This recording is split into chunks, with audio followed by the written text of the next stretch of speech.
A great outcry of the people and of their wives against their Jewish brothers. For there were those who said, with our sons and our daughters we are many, so let us keep grain, and that we may eat and keep alive. There were also those who said, we are mortgaging our fields, our vineyards, and our houses to get grain because of this famine.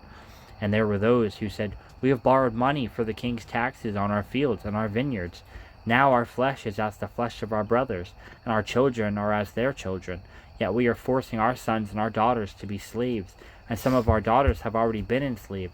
But it is not in our power to help it, for other men have our fields and other vineyards. I was very angry when I heard their outcry and these words. So I took counsel with myself, and I brought charges against the nobles and the officials. I said to them, you are exacting interest, each from his brother. And I held a great assembly against them. And I said to them, we, as far as we are able, have brought back our Jewish brothers who have been sold to the nations. But you even sell your brothers so that they may be sold to us. They were silent and could not find a word to say. So I said, the thing that you are doing is not good. Ought you not to walk in the fear of our God, to prevent the taunts of the nations our enemies? Who, moreover, I and my brothers and my servants are lending them money and grain. Let us abandon this exacting of interest. Return to them this very day their fields, vineyards, olive orchards, and houses, and the percentage of money, grain, wine, and oil that you've been exacting from them.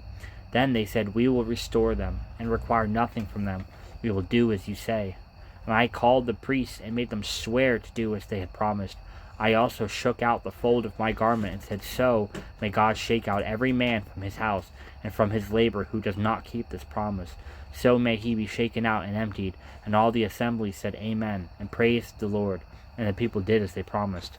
Moreover, from the time that I was appointed to be their governor in the land of Judah, from the 20th year to the 32nd year of Artaxerxes the king, these 12 years, neither I nor my brothers ate the food allowance of the governor.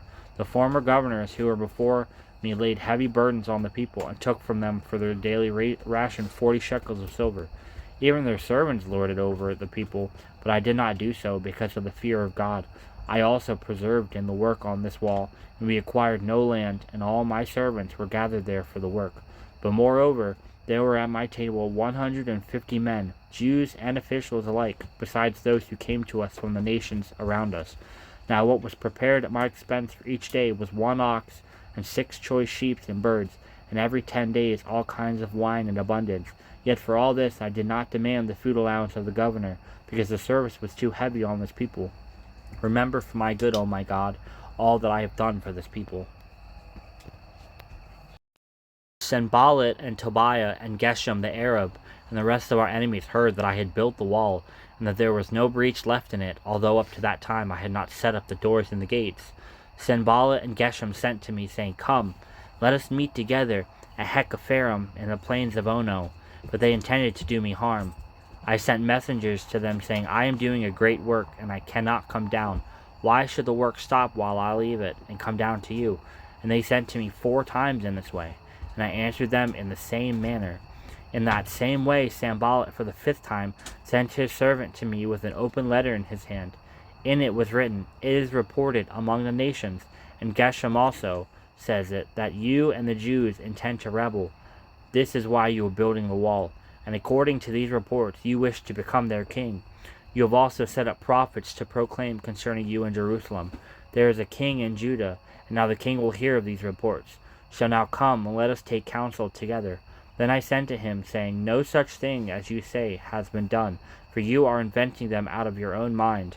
For they all wanted to frighten us, thinking their hands will drop from the work, and it won't be done. But now, O God, strengthen my hands.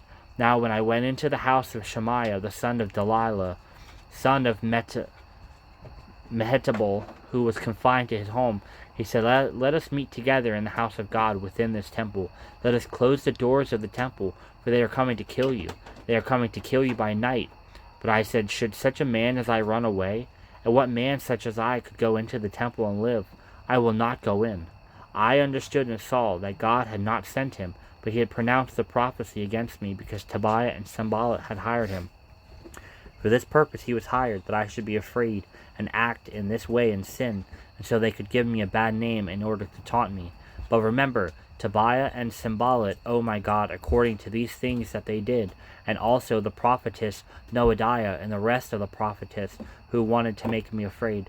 So the wall was finished on the 25th day of the month of Elul in 52 days.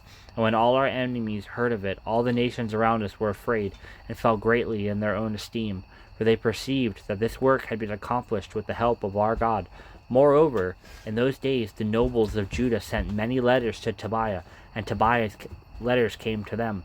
For many in Judah were bound by oath to him, because he was the son-in-law of Shechaniah, the son of Arah, and his son Jehoihanan had taken the daughter of Meshullam, the son of Berechiah, as his wife.